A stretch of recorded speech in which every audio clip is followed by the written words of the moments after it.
BeastNet is brought to you by James Safety Services in partnership with OCR Buddy and OCR Strong. Here we discuss all things OCR and fitness related. Welcome to BeastNet. I guess we'll just jump right into this. Yeah. Go for it. All right. So how you been? I am exhausted. Like I am beyond exhausted.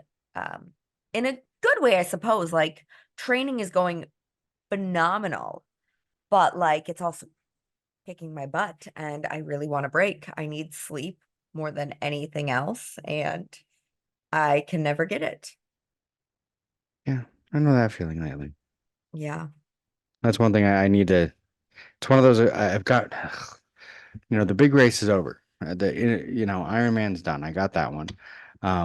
But then I got more races coming up in June and July and stuff like that, and I'm just like, but it's that narrow thing of taking time to let your body heal, but not taking too much. Right. And that's where I think I kind of, because I did something to my hamstring at Ironman. I've been still having issues with it.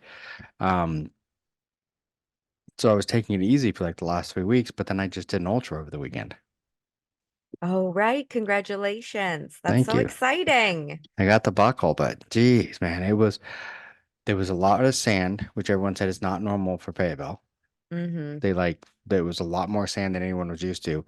So all of us, by the end of the 30 miles, our hips, and I already had issues with my hamstring. So yeah, my hamstring was angry. My hip was angry, but I mean, I finished it. So, Well, I was gonna say hip problems, remember, that's a symptom, not a cause. yeah, no. Got to figure out what the cause is if you want to prevent any symptoms from coming on. Yeah. So, I think a lot of it is it comes from whatever I did to my hamstring. So, because I'm still not able to run or do things the way I normally would because I have that pain in the hamstring, which I my was hoping would have gone away. It was getting better, it was feeling better, but then after 30 miles, it's like, no, hey, I'm back. how is your glute activation? I have no idea, honestly. Probably not good. I've been Okay. working on more both legs. I know you called it something else. Unilateral, There we go. That was the word I was looking for. single leg work. Yes, unilateral work, single leg work, trying to get more, into hopefully that making it feel better, but it's still just not. It doesn't seem to want to go where it should be what it should be. And I don't know if maybe that's just because I'm not giving enough time to heal. Um, you could probably stand to use more glute activation, strength stability, glute hamstring connection stuff. I would also improve your ankle mobility along with your hip mobility. And bonus, how is your thoracic spine? I don't know. It doesn't hurt. Well, it usually doesn't hurt with a lot of people. It Yeah. usually is completely collapsed and forward rounded, and that then puts too much pressure onto your hips and your hamstrings. Yeah. So your hips take over and then everything is kind of out of whack. Ultimately, I'm trying to say you need a lot more work on your posterior chain as a whole. Yes. Because right now the hamstring is a broken link, but there is a different link that was broke before that caused this one to break. Yes. Which I completely agree with. I completely agree with. So the other thing I've been working on stretching, I've been working on the unilateral, like I said, and then I've also been using I think I told you before I got the sauna tent. Yep. So I've been using that and the ice bath. So How do you love that? it makes me feel a lot better, honestly. Hey. I had issues after the ultra because I mean it was one of the things I normally don't do where I fly down, do the races, and then fly back. Like Okay. literally after I finished the sprint, I hung out for a little bit, got out of the parking lot. An hour and a half later, I got out of the parking lot. Yeah, their parking was not good. Took an hour Oof. and a half to get out. Drove to the airport, got on the plane, and flew home. I was home at like 3 in the morning. Yikes. So I didn't really get a lot of time to stretch, a lot of time to do much. I didn't even get a shower. So I felt bad for all the people on the plane around me. But but I got home, showered, slept for a couple hours, um, and then just wasn't feeling great at all. But I had stuff I had to do, so didn't really, get a chance to do any kind of, try and make myself feel better. Same thing Tuesday, going to work, trying to get caught up on stuff, just didn't do. And then last night I finally used the sauna, used the ice bath, and like all the stuff that's been bugging me like the last 3 days, gone. Perfect. So, I mean, there's still the hamstrings a little bit, but it's 10 times better than it was, Monday and Tuesday. Okay, what are you doing for it? The hamstring, Yeah, rolling, um, foam rolling, and then stretching. just like static stretching, dynamic, what Mainly kind of static. stretches? Trying to Okay, do a little bit of dynamic, like kind of, yeah, dynamic as I walk, kind of stretch it out, but it's mainly static. okay. Static stretching is outdated. We don't really do it anymore. But it feels good. It like gets it. I know if you're going to static stretch after your workout in like your cool down. Mm, But if you're going to want to improve your mobility, it's better to use natural motion. I like to incorporate a lot of functional mobility into my workouts. And, I start everybody off with like animal flow and like different kinds of movement based yeah. warm-ups, activations, but I also like to throw in exercises that are going to increase your joint mobility or how much it can move and strengthen as a whole. Yeah. So like you're, not just doing a strength exercise, you're not just doing a stretch, but like you are utilizing that full range of motion and then teaching your body how to activate and stabilize through that entire movement. Yeah.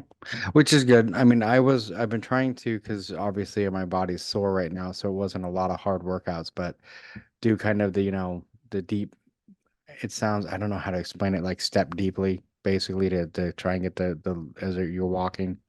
And then when we were watching TV, instead of sitting down, I was standing up behind the couch and like basically doing a static stretch of putting my leg on the back of the couch, up on the backrest of the couch and like leaning forward on it, trying to just stretch out that hamstring. Okay, when was the last time you did a hip flexor stretch? Isn't that what that one is? No, that's a hamstring stretch. Well, I mean, yeah, up on the couch, like so my leg's flat and then I lean forward on it. That is very much a hamstring stretch, not a hip flexor Well, stretch. how do you stretch your hip flexors?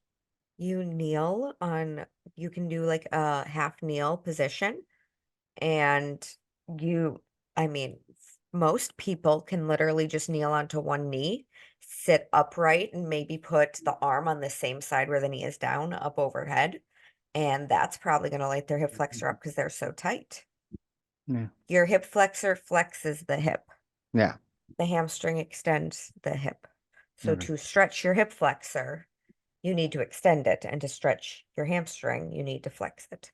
But a lot of times, because they are reciprocal, when you feel like your hamstring is tight, Hmm. it really could just potentially be getting overstretched while the hamstring is way too tight and isn't getting stretched enough. So if you keep stretching an already tight muscle, you're just like pulling it farther and farther and farther and farther and decreasing how much activation you can get with it. That makes sense. So I would say instead of strictly doing hamstring stuff, do more hip flexor stretching, do more pigeon stretching, do more glute bridges. Which one's the pigeon? And I think that's because what I was trying to explain is what I do is like where you bring your knee like up to your chest, like sideways, and then lay down on it. I basically do that on the Yeah, couch. that's like a pigeon. Yeah. I would say actually just do a 90-90 stretch because that's going to get wherever you're tight in your hips versus like trying to figure out which muscle it is and like a lot of trial and error. Hmm. Yeah. And that's it. I mean, that's one of the things because that's what's I think one of the hardest things for me is because my generation, we were taught static stretching. Mm-hmm. And now it's learning that new relearning a lot of the stuff. And I mean, that's one thing I really found when I've gotten more into fitness is how many times that I have that, this is what I was taught in school, and then realizing like they were completely and utterly wrong. Like almost everything they taught me to do in school for stretching, for that kind of stuff, it's like, no, they've proven that none of this is right. It's like the food pyramid, the four food groups, completely wrong, really, the way they taught it to us, in the 80s and 90s. So, I don't know anything about taxes aside from I need to pay them. I pay somebody yeah, to stay updated on what I'm supposed to do with my taxes. which is Why why, do people continue to think, oh, well, I learned this back in high school about health and fitness, so I think I can go and do this.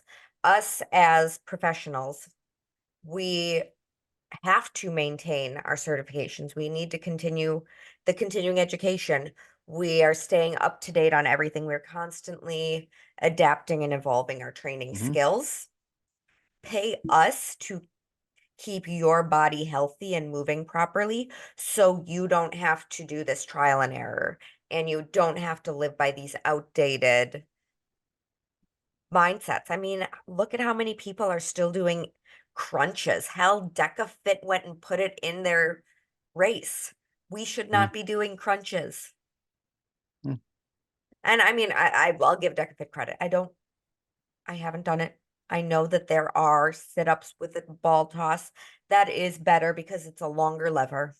You're not doing the actual crunch as opposed to a long lever sit-up. It's better.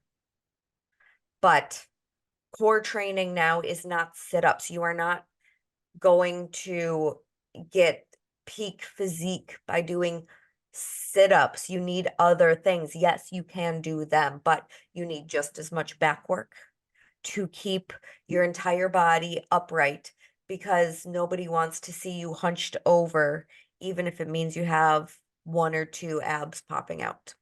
Yeah. But that is my tangent. I I don't pretend to step into a space that I know nothing about, even if, I took home economics in high school. I can cook for myself. I am not about to go and claim to be a renowned chef. I am not going to ever think that the food I make for myself is anything more than just satisfactory. If you want results, if you want to eat very well, go to a trained chef, somebody who Yeah. knows a little bit more and who is staying more up to date to constantly evolve. Same with, your lawyers, your doctors, your everything. So when it comes to fitness, if you have to say, oh, I only know what I know from high school, or I've been doing this for so long, I know what I'm doing. Mhm. The fitness industry is changing Yeah, legitimately every single day. If you've been doing this for so long and you're continuing to do the same thing over and over and over, you exactly. probably don't know what you're doing anymore. No. Well, and that's the thing. It's like for me, like, my job in, real life is safety. And that's one of my biggest arguments I use all the time. Just because it's the way you've always done it doesn't mean it's right. You know. Right. Um, so I mean it's the same thing with workouts, but it's still the same. You get that stuck in your head, like, oh, this worked for me once before, but things were different then. It worked for you, but did it really? Right. Exactly. Or was it something else you were doing that really worked? Yeah. Or, you were 20 years younger, so of course it worked for you because your metabolism was 10 times better. What other things worked then may not work now. So that's why you need a coach, you need a nutritionist, you need stuff like that to help you because you say it all the time, you don't know what you don't know. You don't know what you don't know. No. Exactly. Yeah. So yeah, so I'm trying to get back into feeling a little bit better. I've got one more race this weekend, but it's just a sprint triathlon. Okay. So it's small.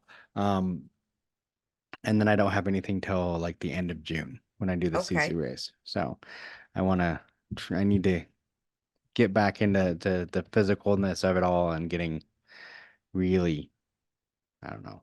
I got to figure out the foot issue because I've never had a problem until the last like 2 year and a half with uh blisters like I have been.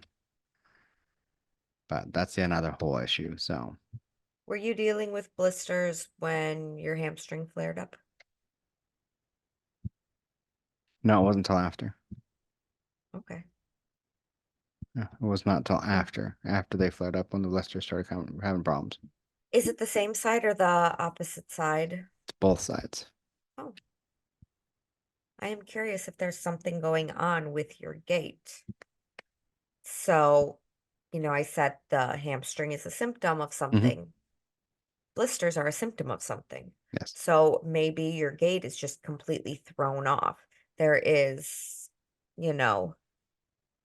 a cog in the whole machine, and you are getting all of these symptoms saying something needs to be changed. We need to figure it out. And instead of, I need to figure out the blisters, I need to figure out the hamstring, I need to figure out what's causing this. Yes. Because you correct the problem, everything starts to work its way out. Yeah. And that's something I need to do. I need to try and figure out what it is. Because it's all of a sudden, I've had blisters a little bit. And I did one time way back in Hawaii, like in 2017 or 18, I had a major issue with blisters. But it was because I knew it happened that time. I freaking was bloated because I didn't freaking wear shoes for a week and then decided to try putting trail shoes on and run a Spartan race. So, and my feet had swollen. So that one was I knew what caused that one. But this one, yeah, it was quite interesting. It was like Saturday or Sunday when I went to race. I was talking to someone. I'm like, I need to pop these, and they're like, yeah, you shouldn't do that because of the dirt and all that. And I'm like, I get it, but at this point, they're so painful that if I don't, I'm not gonna be able to walk on them to get 10 miles. So I got them fixed. They're better now. I've taken care of them, cleaned them up, but it's still one of those that it's like, I'm not sure why I got them. Were they new Ultra shoes? They were new-ish, but I switched shoes halfway through. I wore one pair that I've had for about a year and a half. I've done a couple races in. The pair that I wore for the second half, I've only had for about a month and a half, but there's probably 40 miles on them of hiking and running through the state park out here. Okay. The old pair, how often were you wearing them?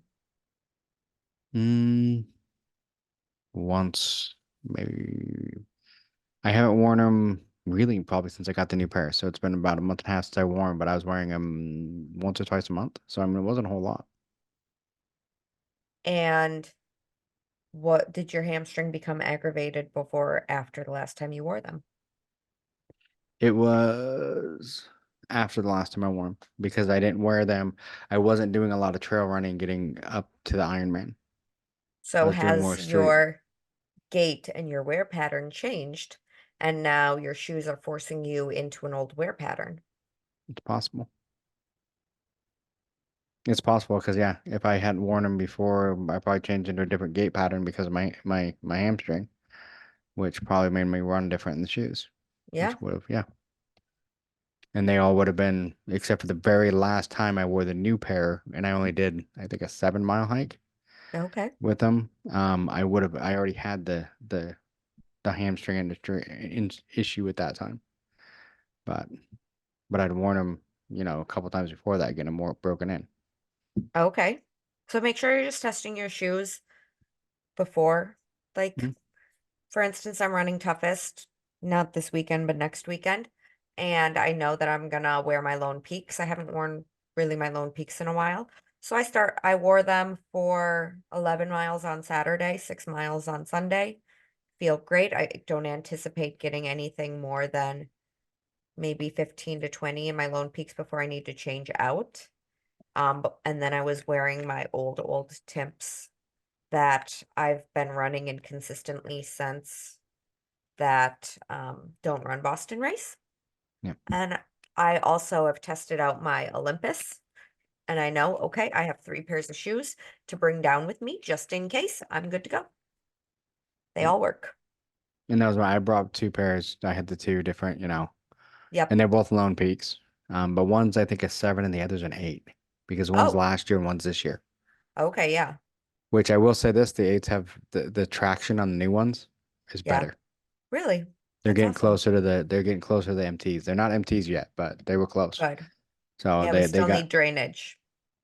the biggest problem that I've had with those, and I think it's for the first time, I think I need to get gaiters because I think that's part of the problem that I ran into on this one. Sand. Mm-hmm.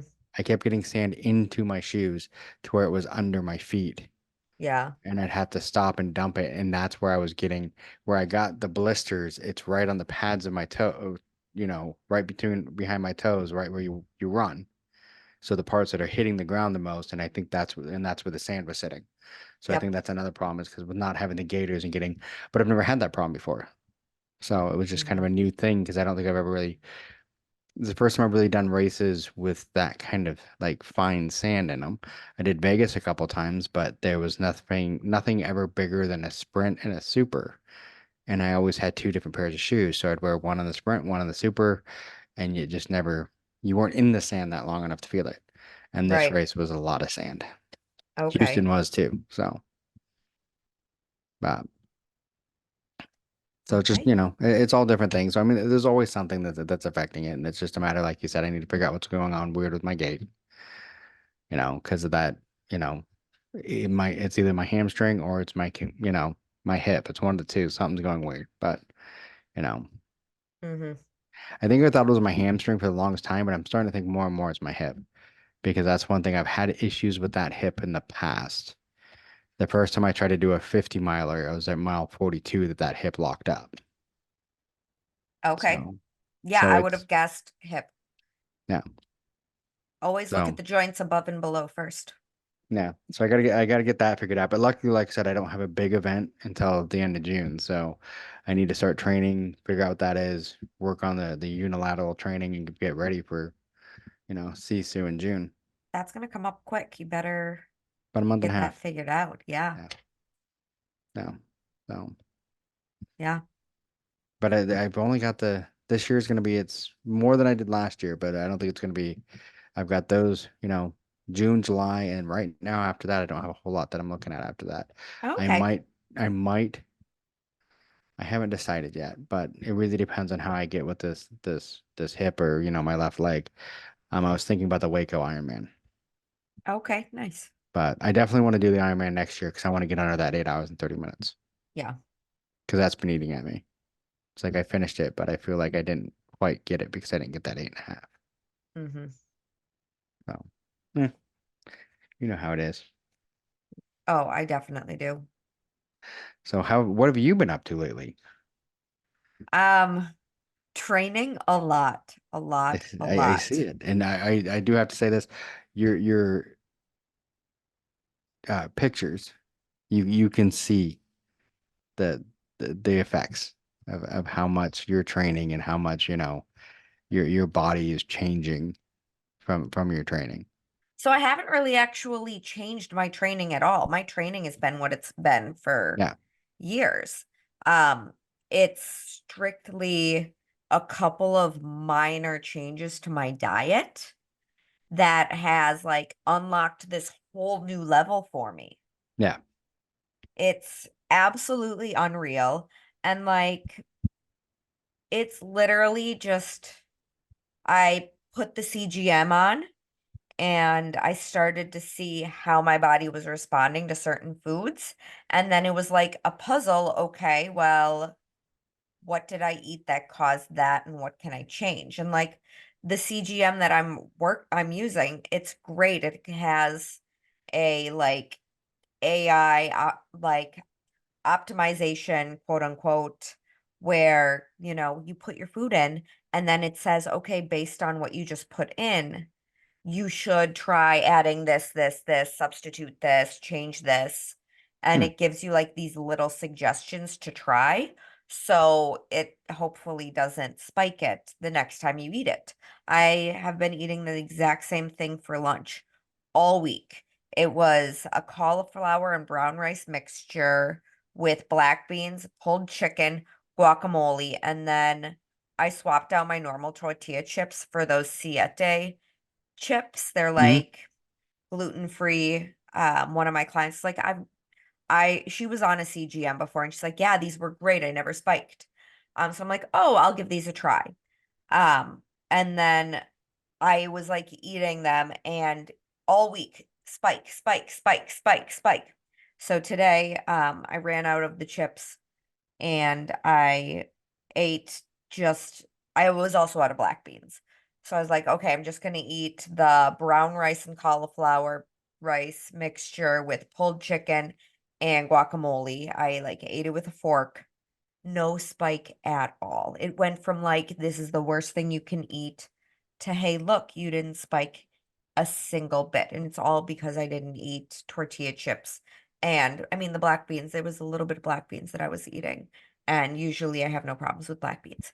So it's like, bam, there you go. When I was eating my popcorn, I love popcorn more than anything. Spike, spike, spike. I would spend all night, like while I was sleeping, just constantly like up spiked with my blood sugars, and my body was just so upset with me. And the AI optimization was like, hey, eat a little bit of peanut butter before you eat the popcorn. No spike. And Interesting. like some of the biggest changes that I've made with this, chicken thighs instead of chicken breast, whole milk Greek yogurt instead of fat-free Greek yogurt, eat more butter, eat more guacamole. Like I've only really ramped up my fats and I've cut out like the high or the low fat stuff. And I can eat cheese, I can eat charcuterie, no problem. Like my body loves it. It was all just learning that I didn't have enough fats in my diet. And like, I mean, I throw chia seeds with my Greek yogurt and like I will use olive oils. I love avocado, but like I just wasn't eating enough of any of it. And I remember back when COVID hit and I like slimmed way down. I was like, oh, it must be because I'm doing all the online workouts with clients. I'm leading Animal Flow online. I have nothing better to do, so I'm doing 2 to 3 workouts for myself a day. But then like I was eating a lot of cauliflower, which I'm eating a lot of cauliflower right now. But like I'm also eating a lot of just other random veggies that are really high in fiber. And then I was like, wow, I've dropped so much body fat like during COVID. I was like, I just need more avocados, avocado, avocado, avocado. And like it was not coming back on at all. So I'm like, that was the key for me. I needed more fats in my diet. I needed more fatty meats. I needed, who knew the girl from Wisconsin who loves cheese can eat as much cheese as she wants. I mean, yeah, saturated fats are still a thing, but right now I'm not seeing any fat get retained. Then I've just been drinking more and more water. Yeah. And like because of it, I'm sleeping better. My mental health is in a better state. Obviously, we've seen the pictures on Instagram. Mhm. My physique is like trimming down. I did not do this at all for physique. I don't care about physique. Yeah, I've always wanted abs because I've never had abs and I've had body dysmorphia my entire life.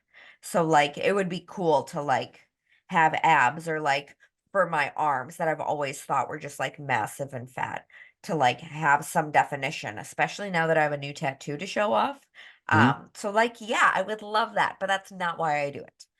Um, and then my pacing, it's unreal. I took my tempo run from the week before I put the CGM on and I paired it next to my run from today.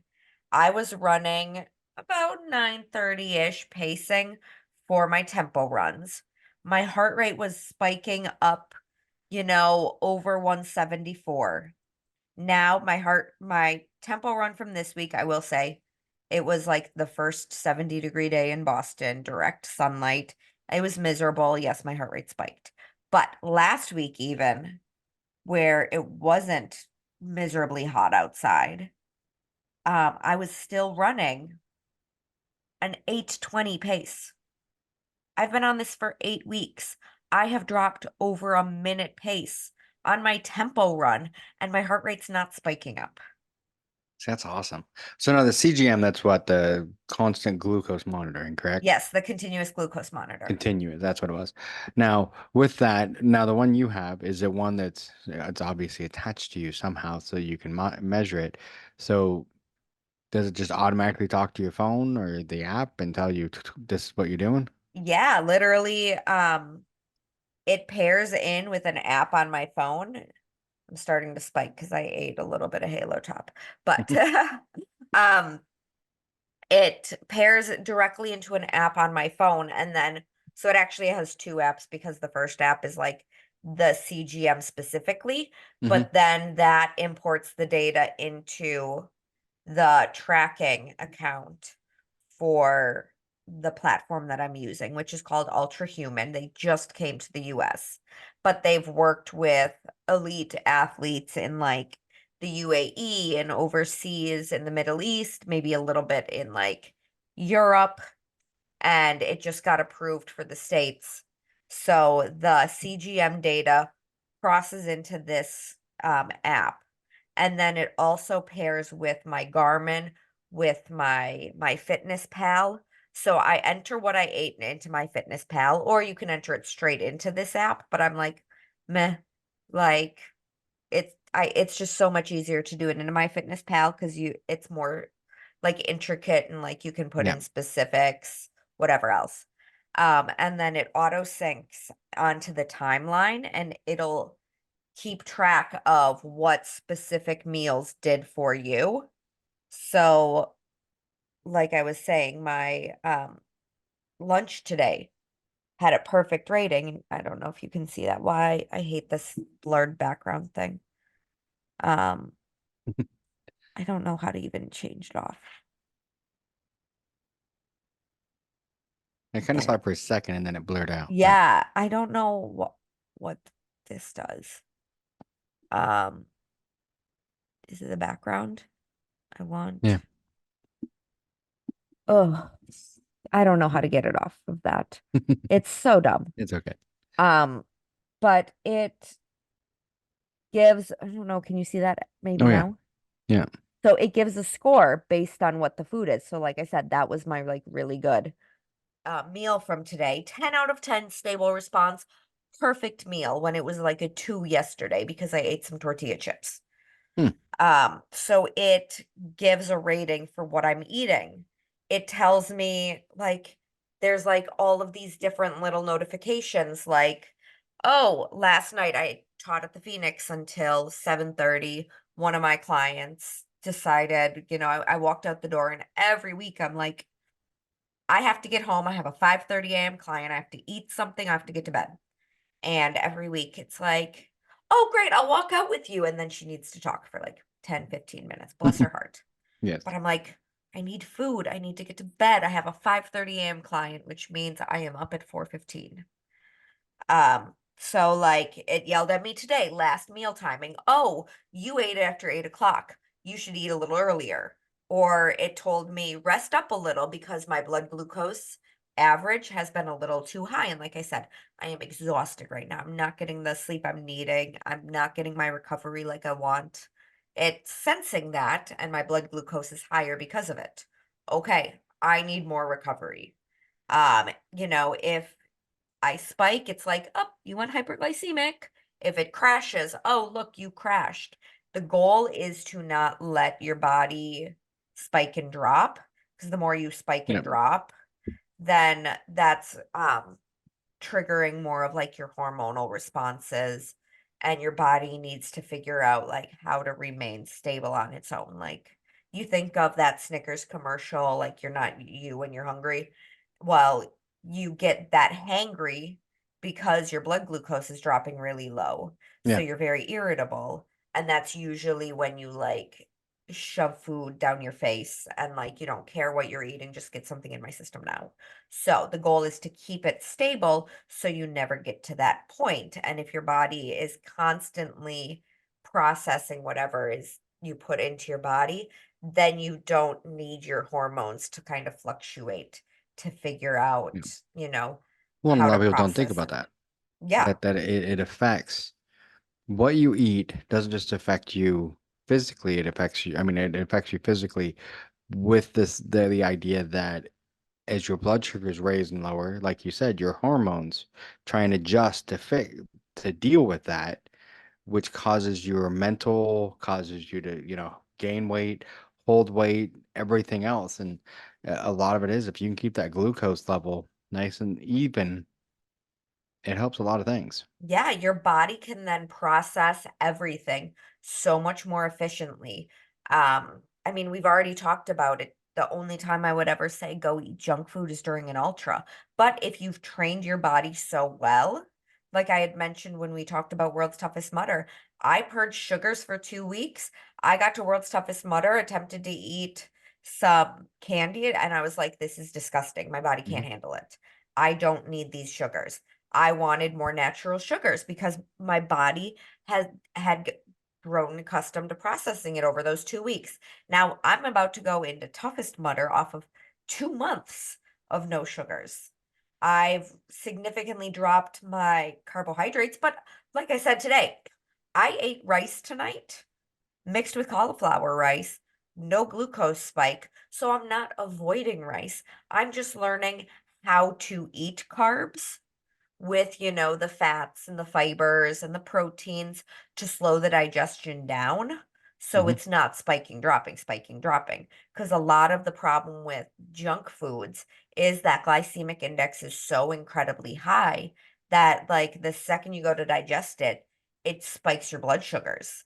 It spikes it and drops it, and then you're hangry, you go back, you need more, you get these cravings, you can never just eat one potato chip or one Oreo. You No. always want to go back and get more and get more and get more. Hmm. And I mean, there's so much more, emotional and psychological response to that as well, because you do have other hormones like, the endorphins get released when you eat junk foods, and it makes you really happy. And you're like, oh, I'm really happy. My blood sugar just spiked and now it crashed again. I'm really hungry and I'm really mad.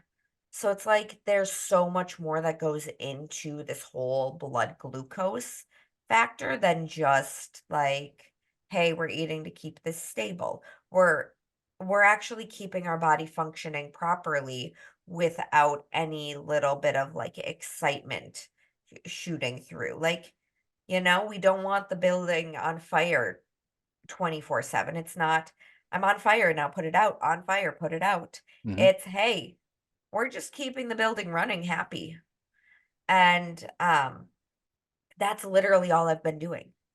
Like, there is no secret weapon to this. I decided to look into optimizing my own personal nutrition. You might be listening to this and say, oh man, Megan just changed out all of this and just added so much fat into her diet. I'm going to do that. Well, no, that's not necessarily what your body needs. No. Like I said, my client told me about these gluten-free tortilla chips. I gave them a try. I spiked massively. Okay, now Well, I and that know. we all have different bodies. Yeah, we all have different bodies. Literally, my sister texted me last week and she gets on to these fad Hmm. different things. And it's like a constant battle because I try to explain to her like the science of everything. And she's like, oh, but I read this book and it told me that I need to do this, this, this, this. Oh, well, I talked to this nutritionist and they told me to try this, this, this, this. Like, okay, like that's great that you're like getting more information before just like saying, hey, I want to go do some crunches. But like, when was the last time you looked at something and said, what does my body need specifically? You know, we all go on to our Spartan forums and say, hey, what shoes should I wear? What leggings do I need to get? What are the best exercises to improve my pull up game or my grip strength? And I am the first person that goes on to every single one and says, what one person says works for them, it doesn't mean it works for you. You got to figure out what works best for you. Well, I literally like contacted my coach and was like, hey, I have been looking in deeper and deeper into CGMs, and I want to figure out what my body needs specifically because I have very strict goals. And I know my diet has always been one of the weaker areas. I've never eaten bad, but I wouldn't say that I was eating great either. Yeah. So if I want to go for major numbers at toughest, at infinity, at world's toughest mudder, I want to eat to perform. I want to figure out my nutrition throughout every single day because my days are really long. I need to make sure my sleep is great, my mental health is great. I want to make sure my energy levels are staying up. I need to make sure my nutrition is where it's at so my body can stay functioning all day, whether it's a training day, a rest day, a racing day, or whatever else. Hmm. So I said the only way I can figure out what works best for me is to get on a CGM and figure it out for myself, Yeah. see what my body is doing and how it responds to every little thing I put into it. And see, that's what's And yeah, I've gotten nice. You mentioned the thing about Spartan. Everyone's like, "Oh, what should I get for this?" You're seeing more and more people are like, for shoes, go get tested. You know, yes. go to a running store, have them look at your feet, check your gait, see what shoes are going to be best for you. When it comes to like diet, what food should I get? Talk to a nutritionist, talk to somebody, and there's getting more and more, and people are starting to understand that what worked well for me isn't gonna work necessarily well for you. You know, it might be one of those things I've seen so many times. Oh, someone's on a race and they're like, "Oh yeah, my friend said this stuff is great to have on a race, and it's really good for you or something." And then all of a sudden they eat it, and 10 minutes later they're in the bushes puking, and it's like, is that the first time you've ever eaten that? Yeah, that's a problem. Well, that's why we tell people, don't just rely on Spartan to No, have something out there for you to eat. They've had pickle juice out I there. love Not pickle juice. everybody can handle pickle juice or that product of pickle juice or the honey stingers or the Cliff Blocks. I mean, I've seen them have like C4 before a race, and I would see friends take C4 before they went out onto a beast, and I was like, what are you doing? That is not for aerobic performance. Oh, well, but they had it at the start line. Like, well, yeah, because Cellucor is pumping their product. Hmm. They don't care that you don't understand the science behind it. Like, at the end of the day, you just signed your death waiver. And if your heart explodes on this race, they are not liable because, you know, nothing there said, here, take this or go run the race or whatever else. I Yeah. mean, you could have had little kids be like, ooh, Kool-Aid, while they're waiting for mom and dad to cross the finish line, and next thing you know, they're bouncing off the walls with a substance that shouldn't be taken before the age of 16. Like, Yeah. Well, it's one of those things like you see all the time, like with, these other products where they're like, big, huge sponsors of sporting events, and the athletes are looking, going, I have to do this because it's part of my contract, but I wouldn't eat this crap. yeah, It was all the time. Like McDonald's was a huge sponsor of like the Olympics for years, and you'd see all the time where athletes would do interviews later, is like, oh yeah, I won't eat that. I'm not putting that crap in my mouth. But they sponsored it. Oh, this athlete said to take it. Yeah, because someone paid him. yeah. I'm gonna say it, like, I have talked so much about this CGM with so many people. Like the studio that I'm working at, they sent me a list of questions because they want to find out all the information. The studio owner's like, you have me convinced. Like your results are phenomenal. Mhm. I'm gonna go do this. Talking to my coach, he was the one that gave me the name of this product because he had been following what like big wearable companies Yeah. were bringing CGM tracking. And he said, hey, check this one out. So I did. And he's like, they should really like sponsor you or they should bring you on as an ambassador or something because your results are phenomenal. Like your training is going so phenomenally well. Like your pacing is dropping. Like you are a poster child right now for what it is that this is supposed to do. And like, I am telling everybody and like, hey, ultra human, if you want to like, you know, discount my CGMs or whatever else. Like, I'm going to continue to push it on anybody who wants to talk about it. Like, and just like when I told my sister as she's freaking out saying, "Oh my gosh, I can't do what you're doing for your diet. Like, you need specific things and I need the specific things." And I'm like, "No, I'm telling you to get on a CGM, not because I want you to eat like I eat. I want you to figure out what your body needs so you can optimize your own health and wellness. Getting on a CGM does not mean you are going to eat my diet. Getting on a CGM means you are going to finally figure out your dietary lifestyle." So yeah, I'm going to recommend it to literally everybody. So hey, again, Ultra Human, if you want to, give me a discount code, give me a commission on that. Yes, please. I'm literally like telling everybody that they should do it. And I know you're still, young in the States. So use me. I will gladly continue to push it because I believe in it. Now, question on that.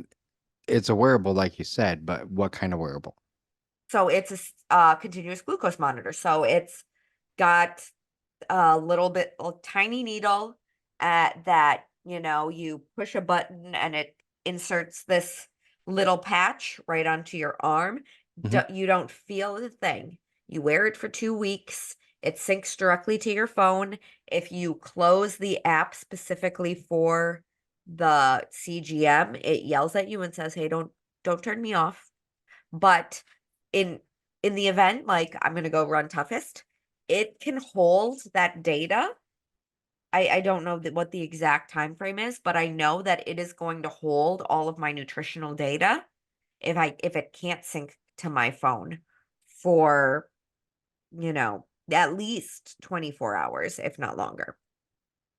So, I'm hoping that, when I come into the pit, I will try and have my pit crew with my glucose like on their phone as well so they can see it as I come in and be like, "Oh, hey, just so you know, you spiked or fell at this time and like just so you know." But I'm not relying on it. Like I have done so much training with it now and I've learned so much about how my body is now Mhm. converting fats to glucoses. I mean, my run today, it was a recruitment workout where I did deadlifts into sprints and then I pulled the tire and I sprinted. And yeah, I ate some Greek yogurt with right beforehand with a little bit of berries, literally a tablespoon of granola and a tablespoon of chopped pecans. And then I went into my run and my blood glucose, it spiked a little bit before because my body was processing that fruit from the Greek Mhm. yogurt. It dipped a little bit and then I started my run and that blood glucose shot way up because my body was converting its fats into more glucose because I was doing such high intensity workouts. And it was like Mm. the highest my glucose has been through this entire thing. And it was only because I was getting my workout in and my body did like the good converting to have enough glucose available for how high my heart rate was going. So the intensity was high enough that my glucose was like, "Oh, we need additional glycogen to Mm. keep you functioning so you don't bunk." And that's what we want. That is the whole purpose behind all of this is to keep track of when I'm training specifically, is my body burning strictly carbs, only what I'm eating right there, or is it going into my fat stores? Is it turning my fat stores into the glycogen when I need it to? So when I get out on race day, I can feel the little bit of changes through my body and be like, "Oh, like I feel like my blood sugar is dropping a little bit. Yeah, I'm going to eat every 45 minutes. I know what I'm going to eat when I'm going to eat it." But like I know just how well my body is converting the fat into that glycogen now, and I can maximize that. Yeah. Well, and I think that's one thing is too, is like you kind of pointed at it. The idea of this is to learn. You learn what your body can do. You learn how your body reacts to things. So when you come to race day, you don't need to have it on you. You can because how your body reacts because you've been wearing it for, months now, Mm-hmm. So when you come in and it says, hey, you had these issues, you spiked here, whatever, I'm guessing in most ways you're going to know that already because you're going to feel it. Oh yeah, definitely. Because ultimately the goal is don't bunk. You need to make sure that you have enough fuel to sustain everything. Hmm.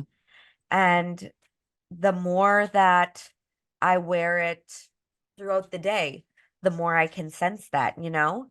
If I eat a big meal and then I get a little dizzy, lightheaded, whatever else, I can open up the app and be like, well, I'm feeling this way because it's spiking. Or if I've been training for a long period of time with, you know, haven't had a chance to eat, I can open up the app and be like, oh, yeah, I'm getting really tired. I'm getting really hangry. It's because my blood sugar is dropping. Hmm. And I can put those together. But like, I also see that when my blood sugar is dropping, it'll drop, it'll get dangerously low, and then it raises up a little bit. And it's like, okay, my body just went into fat stores. Like that's exactly what just happened. And like when I'm sleeping, my blood glucose is like perfectly across. Like at first, I was getting a lot of like drops into like hyperglycemic in the middle of the night. But after about 2 weeks of like changing up my diet, it's like, nope, it is perfect. I am not having any spikes or drops unless like I do something stupid like before I go to bed. But, once it gets back into its range, I'm just staying put. Hmm. And that's my body saying, okay, we're going into the fat stores now. You're good. You're eating well enough that like everything has digested properly, and either it's digesting everything as need be because I'm eating a lot of fiber, a lot of fats to help with that digestion, or else it's going, hey, fat, we are burning more fat. That's awesome. Yeah. It's definitely something to look into. Honestly, I think every single person should do it at least once just to figure out what their body needs. Because right now, I'm not actually logging into the app all that often compared to the first 2 weeks because I kind of know what to expect and I'm feeling it. So, like, my CGM is I run out next month. I have 2 more sensors left. And, like, do I think I need to stay on it? Maybe not. Again, Ultra Human, if you want to sponsor me and give me more CGMs for me to keep going without paying the high price, gladly. But like right now, I would say I will at least do it probably for a 3 month cycle once a year going into race season, particularly coming out of bulking season, just so I can figure out what my body needs at that time. Because I know, I mean, I'm a woman, so my hormones are always going to be changing. What I need for my body is always going to be changing. What everybody Hmm. needs for their body is constantly changing. So I know, I wear it for 3 months now. I will probably be able to fuel properly for the remainder of the season. But then I'm going to go into the winter and I, I'll put some weight back on. I'll probably eat worse than I am right now. And then I'll come out of it and my body is probably going to have some things that needs to be changed about my diet. Yeah. So go do it some more, go race, figure out what I need, and then kind of just coast for the season and so on and so forth. And if I notice that, my body fat is increasing and I'm still in the season when I need to be leaner, okay, maybe I'll just throw another patch on and get back on track there. Which that's what's awesome about it. It sounds like it's one of those things that you could, you don't have to use it constantly. And I think that's where a lot of people get stuck is they get like, hey, I used this and it worked great. Now I'm using it forever. It's like, no, you should be learning from it. And then Mm-hmm. every once in a while say, okay, I'm starting to notice some issues. I'm going to put one back on for 3 months. Just, figure out what may have changed in my body, what's reacting differently, and go from there. But I mean, that's part of us as humans. We should be learning and growing.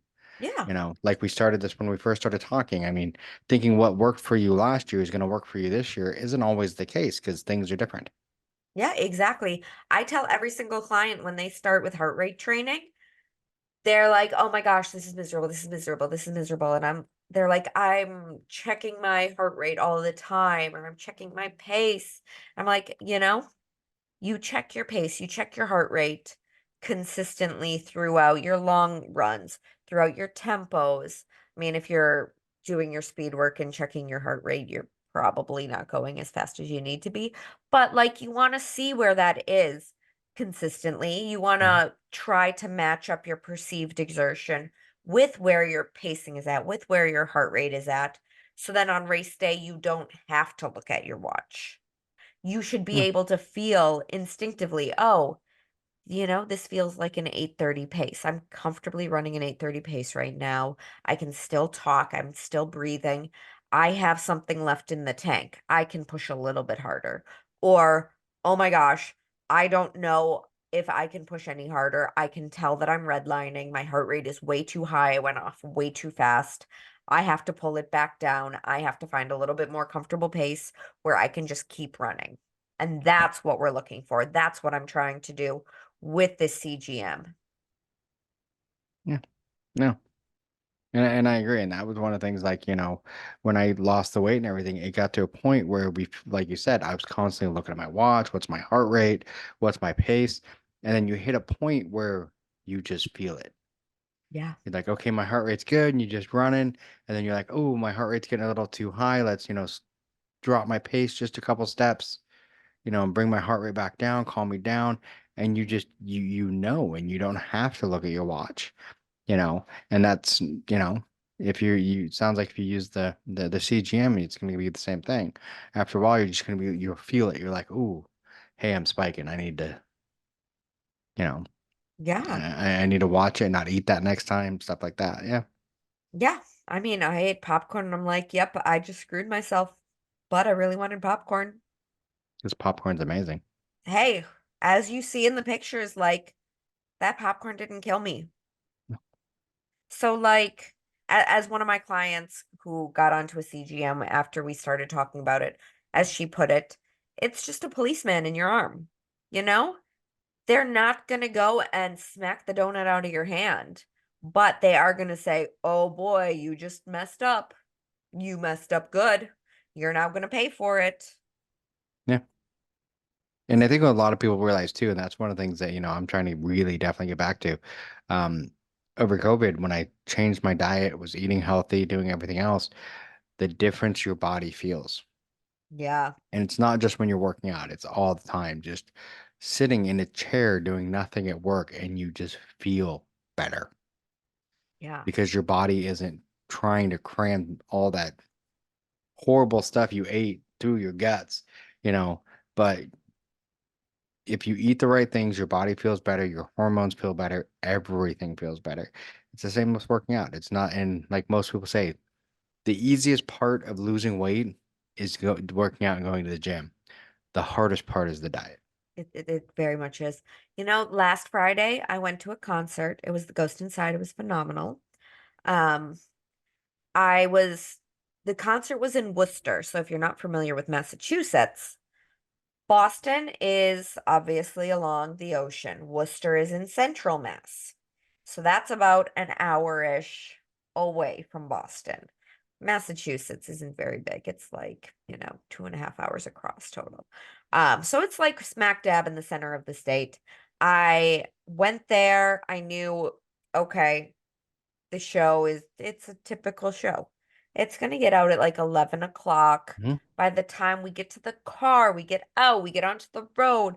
I'm not, I left my truck parked at the studio. So my friend dropped me off at the studio. I got in my truck and then I drove the 15 to 20 minutes it takes to get home. And I'm like, great. I'm not gonna get home until like 12:30. And then I had a run scheduled for 8 a.m. down at the Blue Hills. Typically, I'm like one of those early birds. Like, I need to get there early. The Dunkin' by my house always has a line. So, like, I always need to like put in my online order before I, even leave my house. So then when I pull into the parking lot, don't even think about sitting in the drive-through, walk in, pick up my avocado toast and my coffee, and then get out to the trail. So I was like, The run's at 8. I'm getting home at 12:30. I am not going to get nearly enough sleep. Like I need my 7 to 8 hours. I go to bed stupid early. I can't stay awake past 9. And so I got home 12:30. My body woke me up at 6:45. I got, what is that like? It said it was under 6 hours of sleep. So the time might be off. I don't know. Mm. But I got under 6 hours of sleep. My body battery, even though it had almost completely drained, because I started work at 6 a.m. and I worked straight up until I went to the show. I did my yoga in between. My body battery drained out completely, went home. My body understood the assignment. Get to bed right away. Fell asleep. I mean, obviously, wash face, brush teeth, got into bed, fell asleep right away, slept for under 6 hours, fully recharged body battery. Like, Wow. what? I have so much trouble sleeping. I toss and turn. Like, I don't get deep sleep. I am sleeping great. Literally last night, if you haven't been following my Instagram stories, my ceiling decided to become a waterfall in my bathroom this past Yeah, week. So it we've been happens. dealing with a lot of bathroom stuff. Like, all of our bathroom everything is now in our hall because we can't actually put the stuff back into the bathroom then to take it back out for the plumber and the ceiling guy and the Yeah. electrician. So our hallways are stupid narrow. So like my roommate's been coming home in the middle of the night and like I don't blame her. Like she's tripping over everything that's from the bathroom that's in our hallway, making a lot of noise. Titan's waking up, he's barking. I'm so hydrated right now that like I'm going to the bathroom like twice at night. And I again woke up this morning like I need a break. I'm so tired. Full body battery. I looked at my restfulness, and for the first time I've ever seen it, it said I had good restful sleep. I'm like, what? I don't get restful sleep. I toss and turn. I have Yeah. never gotten restful sleep. But like my sleep quality has drastically improved. For other reasons that I'm not going into, like I had my therapist, I had to stop seeing my therapist. And like while I'm looking for a new therapist, I'm like, I feel great. Like, obviously, I know I'm going to need to go back and like start talking to a different therapist because I want to be proactive. But like right now, I'm not struggling for mental health stuff. I had an anniversary of a major traumatic event last week and like I was fine, which that never happened. And it's all because I'm finally getting everything regulated. Which is awesome. And like I said, I think a lot of people don't realize that you regulate this stuff. It not only physically, but mentally, it helps. Like, I get it, it's expensive. There are so many different CGM app tracking, whatever. Yeah. Like, do your research, find the one that works for you. I'm not sitting here and saying do Ultra Human, although they keep rolling out more and more features for their performance data, which is phenomenal. But like, if your goal isn't strictly performance, if you're not looking to be an elite athlete, if you just want to keep your body moving versus, running as fast as physically possible, Yeah. like that's fine. You can go and try another CGM company or wearable company, and like you're going to still see similar results. It's all just about learning what your body needs. It's not about this Yeah. is the brand that's going to work for you because it works for me, or this is the diet that's going to work for you because it works for me. I will always tell every single client, I'm not giving you a cookie cutter program. I'm not telling you to do what every single client is doing. I'm not regurgitating workouts. I'm not going to just regurgitate nutrition. I can give you Mm. basic nutrition guidelines. But if you really want to talk nutrition, let's get the legitimate information and say, like, what does your body need? Yeah. And I think that's one of the things that, we've said it many times before. Just because it works for one person doesn't mean it's going to work for you. And I think a lot of people are suddenly learning that the fad diets, the fad workout crazes, all of this stuff that was, so big 10, 15, whatever years ago, is people are learning really quickly. Like, Yes, it works really well for some people, but other people it doesn't work at all. And that's why I think a lot of people are figuring out that we have to learn. You have to learn not what worked well for you, but what works well for me. And I think that's what a lot of people are finally figuring out, that we need tools like this that say, hey, this is what keeps me spiking, but it may not make you spike, but it's making me spike. So, in learning our body and what our body and how our body reacts to things. Yeah, it's literally the same thing that, we talked about with your hamstring, or we can talk about with shoes, or insert Hmm. whatever problem ever, occurs. You know, your hamstring can be caused by all of these different things, and it's about we need to figure out why specifically your hamstring acted up. Okay. I know that I don't eat added sugars. I've always eaten very well, but I needed to figure out specifically what was it about my diet that was causing me to, retain bloating around my midsection, or to Hmm. not see definition through my arms, even though, I do ridiculous amounts of pull-ups, and I can overhead press all of this weight. And, you know, what is it that is causing my body to react this way? So, like, yeah, I can sit down and have conversations with you or whatever client I want to, and say, like, hey, these are the things you should be doing. But until we do the testing and we go through the specific data and the science of it all, we can't figure out what each specific person needs. Just like I will No, say, you need to go and get your movement process actually looked at and figure out what's going on with your hamstring. I'll no, tell every single client the first thing we're going to do are movement assessments. We are going to look at your heart rate data. We are going to look at the numbers, because I need to see where you're at and figure out what we can tweak to get changes for you. no, no, which makes sense. But we're hitting that we're over the hour mark, so How we did should that probably. happen? It I don't felt know. It like happens five every time minutes. because it's just so easy to talk to you. So, and I mean, we always we find those subjects that both of us are just passionate about. Like, hey, people, do this shit, So yeah, I feel like every single month we have literally the same conversation. Like, you don't know what you don't know. Talk to a trained professional. Stop trying to do this alone. And please, for the love of God, stop asking these stupid questions in forums. yeah, yeah. What shoes do you need? Go ask somebody. What bike's the best one? Go get fitted. You know.